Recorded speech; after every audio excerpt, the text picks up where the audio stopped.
Hi everyone, it's Fitz with the post-game talk. This is a weird one. I want to get this off my chest. Chris Klieman has now coached in two of the worst home losses since Bill Snyder arrived in Manhattan. He was on the North Dakota State staff when they beat K-State. And I honestly think this one's worse because quite often a bad loss isn't a reflection on who your team is. I think the body of work now with the loss is a horrible indicator of where this team is right now and could be headed. This could shatter a team. And then my colleague Derek Young asked a great question about a player-driven program, and does he regret that or want to change that? It really is going to be about the players, and that's my concern. I saw a former player, I think it was Reggie Stubblefield, mentioning that they don't seem to have anyone that makes the big play consistently, is the disruptor, is the fire eater. This is the most casual Kansas State team I have ever covered. I don't know how else to say that. It's not like they're not trying, but there doesn't seem to be anything extra.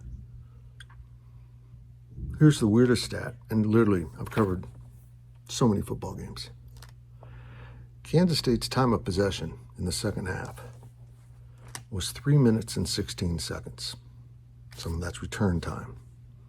So the offense probably had the ball less than 3 minutes, 2 possessions in the second half, ending with slightly poorly thrown but catchable ball that I think the defender made a better catch than what the receiver would have had to do.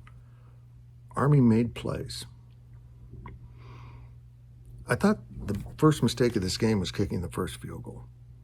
And Chris Klieman said after the game that they needed touchdowns. But I thought they should have gone for that because they could have picked it up. But they didn't. And that set up Army to go on that final drive in the first half to get it to 13-7. And that put everything in position for the weird chain of events to take place. You have been following me. You know how upset I've been about special teams. And Coach Klieman took the words out of my mouth. They finally get a kickoff return for a touchdown. First one since 2021. And it was the worst thing that could have possibly happened. What K-State needed right there was a 6-minute drive that ate up some clock and got into the end zone. Not an immediate defense back on the field. The defense played basically 27 minutes of football in the second half. And then the onside kick. Whatever their intent was, whether it was just to squib it or maybe drill someone.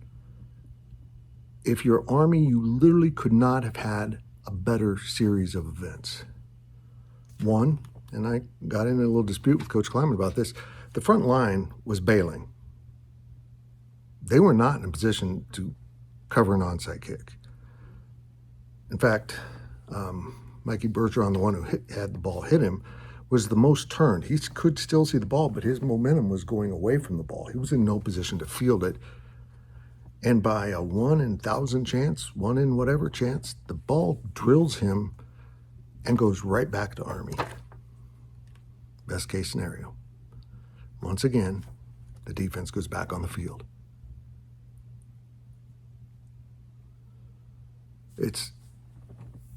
It's almost predictable what happened, and I apologize for thinking this team would turn the corner. Because I asked both Chris Klieman and Joe Klanderman this last week, if discipline has been your issue on defense, is this the worst possible team to play? And it was. They couldn't get them off the field. They couldn't make that one play. They don't have a fire eater. They have no one that's going to go out there and really finish things off. This will either devastate this season or they'll find themselves. They've got 9 more games, all against Big 12 opponents. Next week, of course, is a Friday game at Arizona, a non-conference game, but a conference opponent. There's no one on the schedule that K-State can count on beating. There's no gimmies. If this is truly a player-led team, these kids are going to either lead this program off a cliff or have an incredible salvation of the season. And one more thought. I got so many things I want to talk about, and this might be the daily delivery tomorrow, too, if I do want to be honest. They've got to use Avery Johnson totally different. You can't park the sports car in the garage. That's stolen from a tweet sent to me. You can't drive it slowly on the driveway on Sundays. And with that, if you got a quarterback who is having great success throwing the ball down the field, why did that final drive not include one ball where a speed player could get behind the defense? Not a single one. Remember last week when they needed a play, they ran deep patterns, ran everyone off, and Avery made the play with his legs.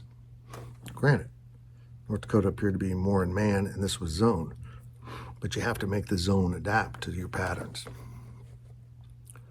And if I see one more third down throw underneath the sticks, I won't lose my mind.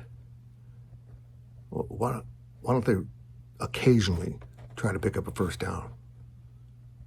They had a 3rd and 10. They converted it on 4th down, but they ran a 3-yard out and now have 4th and 7. What the hell was the purpose of that? And I think that was the intended target because that's who Avery looked at. You got to figure out how to use a dual threat quarterback to be a dual threat. And they're not.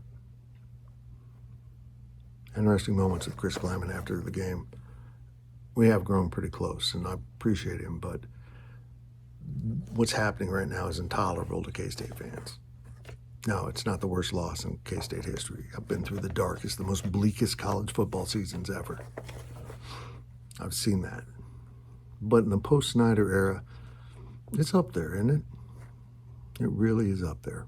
And by post, I mean since Bill Snyder arrived. Hard to explain, isn't it? Really is. Post-game podcast will go live tomorrow morning, Sunday morning.